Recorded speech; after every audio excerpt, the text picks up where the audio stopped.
In this video, we're going to look at logarithms and properties of logarithms. Remember that a logarithm is the inverse of an exponential. So when you're looking at a logarithm, if you're struggling with it, always think, let's rewrite this into its exponential form. When we talk about common logarithms, logarithms where there is no subscript for the base, remember that's a common log, which is always base 10. So we want to be able to evaluate some common logs without your calculator. These would be logs where the argument is a power of 10. So you should be able to do it in your head. So here we have log of 1. So remember this is base 10. I'm going to put an x here, and then we can rewrite that into its exponential form. So this says 10 to what power gives me 1, and then we know that anything to the 0 power gives us 1, so we know in this case x would be equal to 0. So we can say the log of 1 equals 0. On the second one, again, we have log base 10 of 10. So again, I'm going to put an x here, so we rewrite this into its exponential form. And then we can ask ourselves, the 10 to what power is going to give me 10? So obviously we know that is the first power.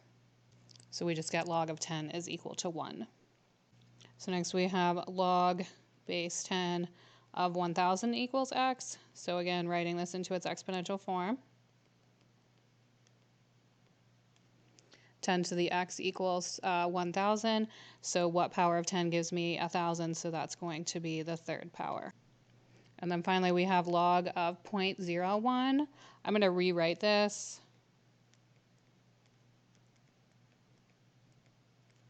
Just changing it from decimal form to fraction form. So 0.01 is 1/100th. So I'm writing that as 1 over 100. Again, I'm going to set that equal to x, and then we can write this into the exponential form. So 10 to what power gives us 1 over 100. As long as we have 1 over a number, then we can just remember that that answer is going to be negative. So I just need to look at this. 10 to what power is going to give me 100? That's the second power.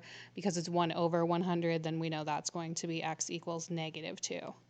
So we get the log of 0.01 equals negative 2. Sort of a shortcut for you when you're doing common logs, as long as your argument is a power of 10, you can just count the zeros in your number, and that's going to give you your answer. So for example, here we have log of 1, there's no zeros in our answer, so my answer was 0. Log of 10, there's 1 0 in the number 10, so my answer was 1. In 1,000, there's 3 zeros, so my answer was 3.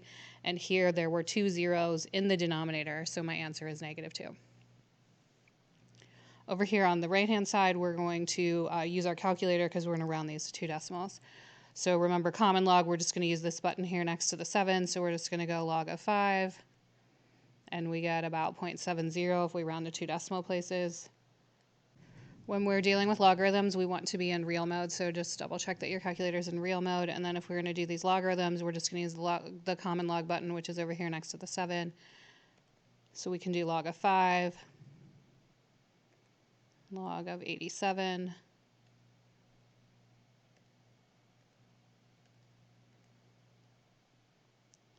here we're going to do the log of negative 17. Notice here we get this error. When you're doing logarithms, your argument has to be greater than 0, so your argument can't be 0 or negative. So if you have a negative or 0 argument, you're going to get this error. So rounding these to 2 decimal places, we're going to get 0.70, 1.94, no real solution, and negative 0.48. Similarly here, we're going to deal with natural log. Natural log is just shortcut notation for log base e, and remember e is simply a number that represents approximately 2.7. Again, certain ones you're going to need to be able to calculate without your calculator. So these will be powers of e. So remember, we can rewrite this. This is log base e of 1. Again, I'm going to set that equal to x, so we get e to the x power equals 1. So what power of e is going to give us 1? So we know that that has to be 0, because remember, anything to the 0 power. So we get natural log of 1 is equal to 0. Here we're going to have log base e of e. So e to what power gives me e, and then obviously, so x equals 1, so we'll get natural log of e equals 1. So here we're going to have e to what power gives me e to the third. So that's going to give me x equals 3. So the natural log of e to the third equals 3. Finally, we have natural log of 1 over e. So remember, that's going to be e to what power gives me 1 over e. So just like when we looked at common logs, if we have 1 over and then my denominator that has my base of e in it, we know that my answer is going to be negative. So this is going to give me x equals -1. So natural log 1 over e equals -1. On the other side, again, we're going to use the calculator so that we can round to 2 decimal places. The natural log button is here by the 4, so we're just going to type these in. Natural log of 29, natural log 999, natural log -6. Again, we get the error there because regardless of your base, common log, natural log, any log, base, anything, your argument has to be greater than 0. So we can't have any arguments of 0 or negative. And then we're going to do natural log of 1/2. So we end up with natural log of 29 is about 3.37. Natural log of 999 is about 6.91. Natural log of -6 has no real solution. And natural log of 1/2 is about -0.69. Just a couple of general basic properties of logarithms. Log base b of 1 equals 0. So remember, if we write this into its exponential form, we get b to the 0 power equals 1. So in our exponential rules, we know that anything to the 0 power equals 1. So when we think about the inverse of that, what we come up with is anytime my argument is 1, my answer is 0. This second one says log base b of b equals 1. So again, if we write this into its exponential form, this is b to the first power equals b. So again, that makes sense. Anything to the first power is b. So if we do the inverse of that in logarithmic form, that means if my base and my argument are equal, then my answer is going to be 1. The last one says log base b of b to the y equals y. So again, if we rewrite this into its exponential form, b to the y equals b to the y.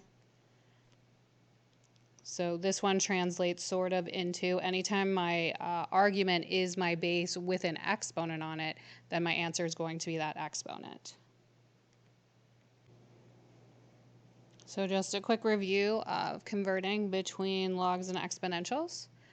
Maybe in Algebra 2 you learned the spiral method. So you can use that or whatever method you would like. If we use the spiral method, remember you start your spiral at the base, go to the other side of the equal sign first, and then you follow that spiral to write it in the opposite notation. So here we're starting out with a log expression, so we're going to write it into its exponential expression. So we always start at the base, so the base stays the same, so this is b, follow the spiral. Is next letter along the spiral is the c, so that's my exponent. So b to the c power equals, follow the spiral around to where it ends, and that's what's going to be on the other side of the equal sign. The other way that you can look at this is the base always stays the same. So my base was b in my logarithm, my base is b in my exponential, and then the a and the c, because we're doing inverse, remember the x and y are going to switch sides, so that's why the a and the c switch sides. So if we look at it down here as the example, we've got log base 3 of 9 equals 2. So if we write that into our exponential form, if you want to use the spiral, we can. So my base stays the same. So this is 3, follow the spiral to the second power equals, and then we get 9.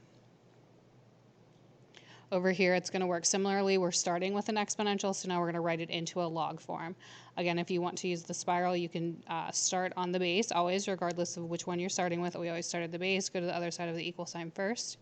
So now I'm going to write this as a log expression. So log, my base stays the same, so my base is x here. Follow the spiral. The next thing is my argument, which is the z, equals, and then the spiral ends at the y, so that's on the other side of the equal sign by itself.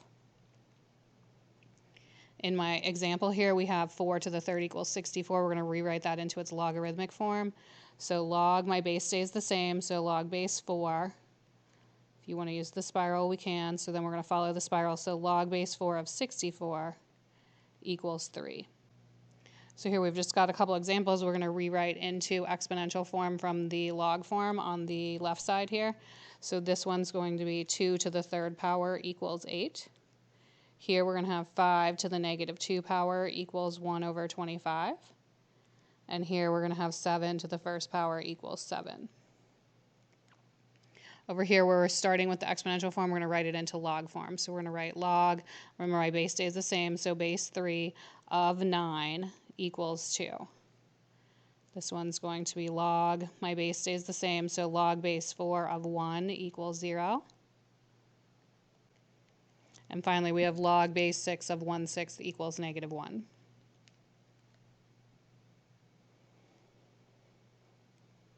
Next, we have something called the change of base theorem. The change of base theorem simply states that we can rewrite any log into logs of any base that we want. Typically, we would write them into common log or natural log. And the rule is that you take the log of the argument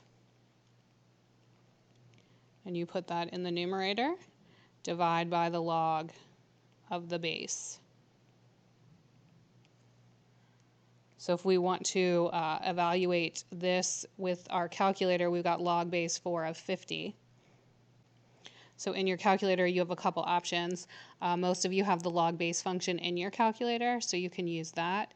So you can press your math button, and if you just go way down to the bottom, you have the log base option there. So this allows you to put the base in, so we can put the base in of 4, and then type in the argument of 50, and then we can get the answer that way. Also, you can use this change of base theorem instead, and you can use this using common logs, or you can use this with natural logs. So I'm going to do the log of my argument, which is 50, divided by the log of my base, which is 4.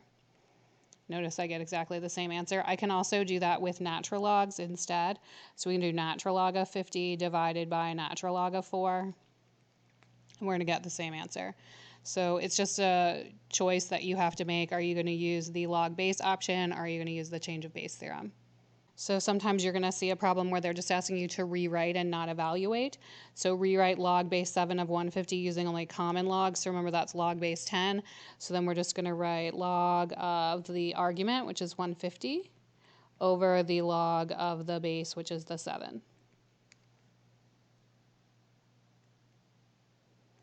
And then finally, we're going to do similarly on this last one, except we're going to rewrite log base 3 of 8 using only natural log. So now this time we're just going to do natural log. Still the argument goes on the top, so natural log 8 divided by, and natural log of the base, which is 3. Okay, so just a little more practice with evaluating without our calculator. So if you need to, rewrite it into its exponential form. So this says 2 to the x equals 8. So then you just need to ask yourself 2 to what power gives me 8. And hopefully you know that that is 3. So x equals 3, because we know that 2 to the third power equals 8. So we get log base 2 of 8 equals 3. Here we have log base 10 of 100.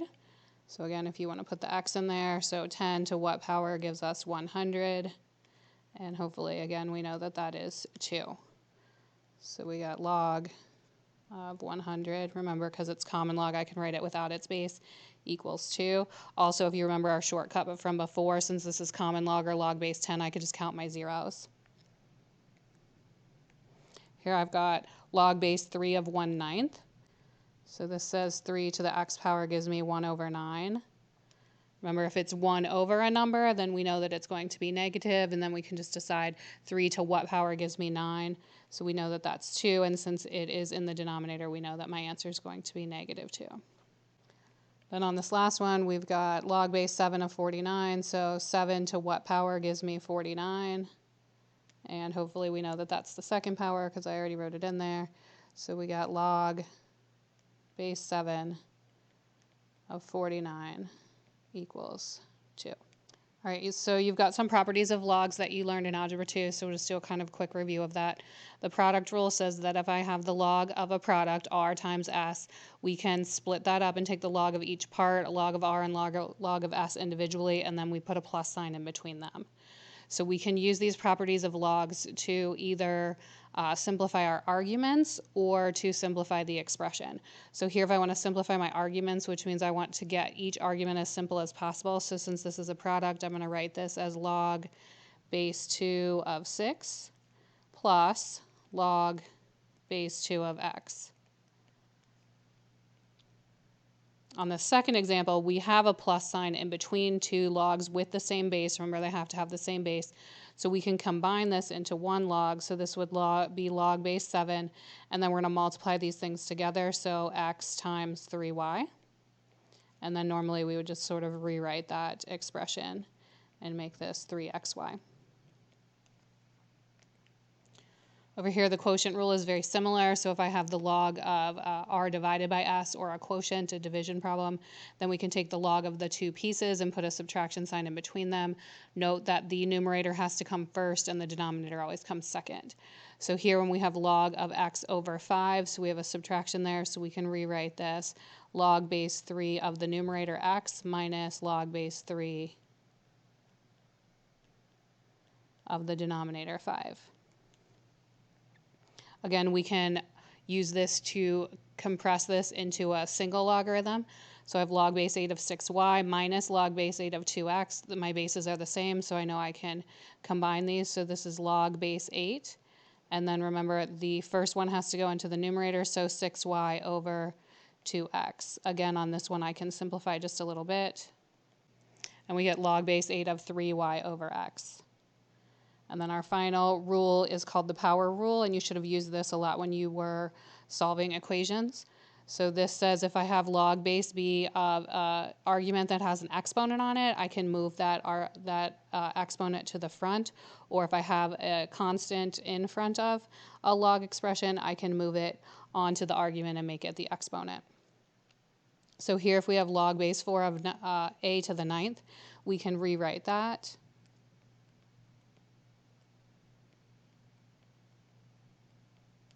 as the product 9 times the log base 4 of a. So here we took the exponent and we moved it to be the coefficient. Over here we're going to do the opposite. We're going to take the coefficient and we're going to make it the exponent. So this would be log base e of x to the 3rd, which remember is the same as natural log x to the 3rd. All right, so we're going to use some of these properties of logarithms. We're going to pay attention to the directions, and this will help us figure out what to do. So these directions are the wordy ones. So assuming x and y are positive, you don't need to do anything with that, but you need to know that in order to use these properties, because remember, the argument of a logarithm has to be a positive number. Use properties of logarithms to write each of the following as a sum or difference of logarithms or multiple logarithms. So these directions mean that we want to have our arguments be as simple as possible. So I would like my arguments to be a single value or a single variable. So a single value or a single variable if possible. It's not always possible, but we'll look at a couple examples to see when it's not. So here I have natural log of 9 times y. This is a product, so we're going to break it apart and make that natural log 9 plus natural log y. So now each of my arguments, 9 and y, are a single value and a single variable, so I know that I am as simple as I can possibly be. In B, we're starting out with log base 2 of x to the negative 2, so I want to make this as simple as possible, so that would be no exponents. So we're going to take the exponent and move it in the position of the front to be the coefficient. So we're going to have negative 2 log base 2 of x. So again, my argument is a single variable here, and that's as simple as we can possibly make it. So next I have log of 2 over y. So we're going to use the quotient rule here. So we get log of 2 minus log of y. On our final example, we have a couple things that we haven't seen before. So here we have a log of the 4th root of x over y. We don't have any rules that involve radicals, so if we have a radical, we want to rewrite it into its fractional exponent. So the first thing we're going to do is just rewrite this as log x over y to the 1/4 power. So we have rules for exponents, but we don't have rules for radicals. So we just change the radicals into their fractional exponents. So remember, a square root is the 1/2 power. The 4th root here is the 1/4 power. If we had a cube root, it would be 1/3 power. Then we have two things going on. So we have the exponent rule that we can use. So we're going to use the power rule. And then inside the parentheses, we have a division problem. So we're going to use the quotient rule. So we just want to be careful here. The first thing we can do is deal with my exponent. So I'm going to move it to the front, remember, to be the coefficient. And then here we need to be careful. We're going to use the quotient rule here and break this apart. But we have to remember that that's 1/4 times this whole thing. So I'm going to do 1/4 times, and then we're going to break this apart using the quotient rule. So we're going to have log x minus log y. Then we can actually distribute that 1/4. So we got 1/4 log x minus 1/4 log y. Technically, either one of these are perfectly acceptable answers. in your MyMathLab, it would probably be this last one that they would be looking for if they were asking you to simplify that. Okay, so these are some examples of working in the opposite direction. So these directions are a little bit more straightforward. So again, assuming x and y are positive, write each of the following as a single logarithm. So this means we want to just have one log, natural log expression. So here I have log x plus log 5. So remember, that's going to be my product rule. So this is just going to be log of 5x. Over here I've got 4 log y minus log z. We're going to combine these together with the quotient rule, but before I do that I have to deal with this coefficient and put it on the exponent. So we're going to make this log of y to the 4th minus log z. So in this case we want to take any coefficients and make them exponents. Now I can use the quotient rule, so this is going to be log of y to the 4th over z. Here we've got natural log x minus natural log y, so we can just combine this with the quotient rule and make this natural log x over y. On this last one, we've got a couple things that we're going to do. Always remember, if you have the coefficients, deal with those first. So in order to combine two logarithms together using the product rule or quotient rule, we have to not have any coefficients. We need to move them to the exponent location first. So this is going to be natural log of x cubed y cubed plus natural log yz squared squared. We can do this a couple of different ways, but if it were me, I would go ahead and simplify these expressions here by using your rules of exponents. So remember, rules of exponents say we're going to raise a power to a power, so we multiply. So this is x to the 9th, y to the 3rd, plus natural log y squared z to the 4th. Then we can combine these together using our product rule now. So natural log, I'm going to multiply this stuff together here. So x to the 9th, y cubed times y squared, z to the 4th. And then finally, we're going to remember our rules of exponents again to simplify here. So remember, this says when we are multiplying expressions with exponents, we add the exponents. So that's where the y to the 5th comes from. So just a couple more examples here.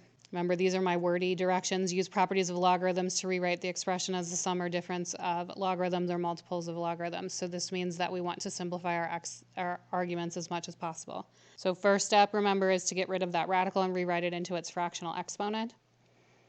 Now we have to be careful about order of operations here. This division process happens before that exponent, so we need to deal with the division and use the quotient rule first. So this is going to give us natural log x squared plus 5 to the 1/2 power minus natural log x. Next we can use the power rule. So I'm going to make this 1/2 natural log x squared plus 5